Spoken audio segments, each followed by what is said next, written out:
School का नाम लेते ही एक ख़ास तरह का नक्शा जहन में उभरने लगता है, जहां बच्चों के लिए न सिर्फ अच्छे क्लासरूम्स बल्कि उसमें टेबल्स, वाइट बोर्ड और दीगर सहूलियात मुहैया कराई जाती हैं ताकि बच्चे आसानी के साथ बैठकर तालीम हासिल कर सकें।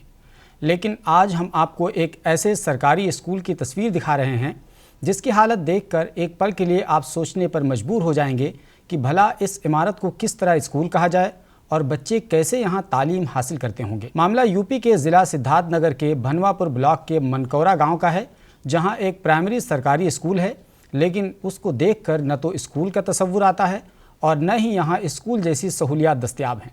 बच्चे किसी तरह इधर उधर बैठकर तालीम हासिल करने के नाम पर वक्त गुजार रहे हैं। टीचर को सरकारी तनख्वाह ज़रूर मिल जाती है, लेकिन उन्हें इस बात से शिकवा है कि जब सहूलियात ही नहीं हैं तो बच्चों को कैसे पढ़ाया जा सकता है। दरअसल जब हम लोग की नियुक्ति हुई यहाँ पर, तो विद्यालय में जो स्लेब दिख रहा है भी नहीं था, केवल दीवार थी आधी आधी। हम लोग वहाँ बगल में मंदिर पे पढ़ा रहे थे और ये करीब 1 साल पहले इलेक्शन था प्रधानी का, तो ये स्लेब पड़ा है। उसके बाद से प्रधान जी यहाँ पर बहुत ज़्यादा गड्ढा था, उसको भरवाए हैं और बाउंड्री करवाए हैं, गेट लगवाए हैं, शौचालय बनवाए हैं अपने मत से। और विद्यालय के कई बार ADC सर और SDI सर अधिकारी लोग आए, चेक करके गए। वो काफ़ी सांत्वना भी दिए कि 1 महीने 2 महीने 3 महीने में विद्यालय आपका कंप्लीट हो जाएगा, लेकिन कोई काम नहीं हुआ। स्कूल में बस चंद बच्चे ही तालीम हासिल करने आते हैं, क्योंकि यहाँ न तो खाना पकाने का कोई इंतज़ाम है और न ही बच्चों को स्कूल लाने के लिए कोई दूसरी चीज़ पुरकशिश है। हद तो तब हो गई कि मुतअद्दिद बार इसकी इत्तला इंतज़ामिया को दी गई, लेकिन इस पर कोई भी ध्यान नहीं दिया गया। हमारे गांव में जो है ये स्कूल बना, लेकिन इसका ना तो सुंदरीकरण हो पाया। छत पे चले जाइए ऊपर तो वैसे पड़ा है। बरसात जब आता है तो पानी इसमें भर जाता है, कभी भी बिल्डिंग गिर जाएगा, उसमें बच्चे हैं, कोई भी है, दुर्घटना हो सकता है। ना तो कोई देख रेख है, ना कोई वो है।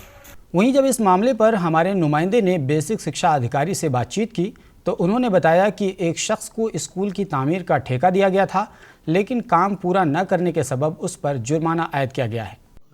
सर, भनवापुर ब्लॉक के अंतर्गत मनकौरा द्वितीय का एक मामला सामने आया। वहाँ बैठने के लिए बच्चों के लिए फर्श भी नहीं है, क्या मामला है? ये बिल्डिंग का कई साल पहले एक विनोद कुमार पांडे, एक हमारे टीचर हैं, जिनके द्वारा बनवाई गई थी। कि ये निर्माण अधूरा रह गया था और इसके साथ साथ 2 बिल्डिंग और उनके द्वारा बनाई गई थी।